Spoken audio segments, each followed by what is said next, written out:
dengan waktu, tempat. Jangan-jangan kita nasihati hanya ngomong doang, tapi nggak pernah ngasih parcel. Ya, jadi sebelum itu kita bawakan parcel, kita bawakan itu. Apalagi orang Jawa. Orang Jawa itu, aksara Jawa itu kalau dipangku dia mati. Kalau itu tradisi Jawa, asal kita angkat, kita muliakan, nanti mudah.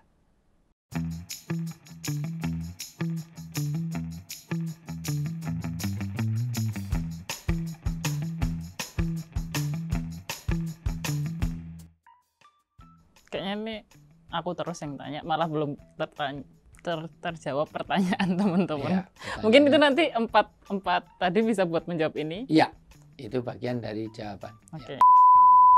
Oke, siapa tahu tadi 4 yang belum terjelaskan tadi bisa terjelaskan nanti waktu menjawab pertanyaan teman-teman di sini. Ya. Oke, pertanyaan pertama. Assalamualaikum Ustadz. Waalaikumsalam. Bagaimana sikap kita sebagai pasutri muda yang kini tinggal bersama orang tua? Apakah kepemimpinan dalam rumah tangga tetap pada suami atau ayah yang hidup bersama kami?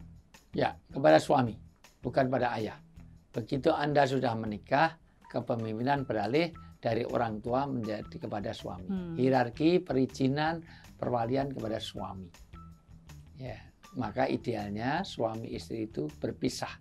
Dari orang tua? Ya, minimal itu kalau satu rumah itu 2 dapur. Nah, namanya terpisah. Karena memang idealnya tugas seorang suami adalah memberi tempat tinggal. Jadi selain memberi makan, pakaian adalah tempat tinggal untuk yang dinikahi. Berani menikahi harus berani untuk menafkahi lahir batin dan mengayomi, bahkan membuat institusi keluarga sendiri. Ya, jadi hierarkinya sudah pindah begitu dinikahi. Oke. Ya. Pertanyaan selanjutnya, Ustadz, setelah menikah dengan suami, kami memutuskan untuk tinggal di kampung tempat suami saya tinggal. Ya.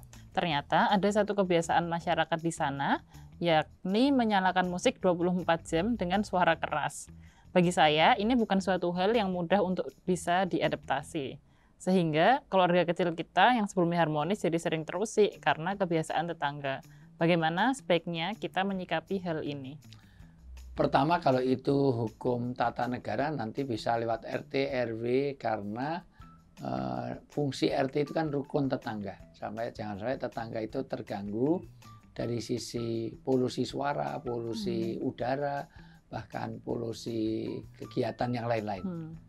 Bisa dikompromikan itu. Tapi misalnya ini kalau misalnya udah jadi kebiasaan di sana dan dia kan posisinya orang baru gitu. Ya, makanya step by step, bertahap itu semuanya. Mungkin tetap 24 jam tapi tidak harus mengganggu.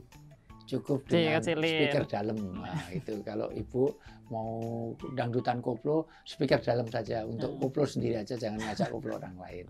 Itu misalnya gitu. Itu teknis secara nggak harus langsung kayak ya, kedua dengan cara yang baik. Ketiga bertahap. Keempat dengan waktu, tempat. Jangan-jangan kita nasihati hanya ngomong doang, tapi nggak pernah ngasih parcel. Ya, jadi sebelum itu kita bawakan parcel, kita bawakan itu. Apalagi orang Jawa. Orang Jawa itu, aksara Jawa itu kalau dipangku dia mati. Kalau itu tradisi Jawa, asal kita angkat, kita muliakan, nanti mudah. Itu. Rasulullah dulu aja menasihati orang Arab aja, salam, ta'am, kolam, kalam, qiyam. Salam dikasih sesuatu yang menyenangkan, kalam, to'am dikasih makan dulu. Kasih makan, disuguhin, terus baru kalam, dikasih ceramah, baru nanti qiyam, dia menjalankan syariat itu. Jadi kalau tiba-tiba hanya, kamu tahu kambing ya, tahu persis hidupmu kayak kambing, kamu tahu Fir'aun, persis, kamu kayak Fir'aun, neraka, udah musik terus, namanya dia tidak bijak, tidak hikmah. Ya seberapa bisa. Apalagi kalau itu orang baru lewat orang ketiga atau lewat keluarga suami, orang yang dituakan, itu lebih itu. Apalagi ada RT, RW, lurah.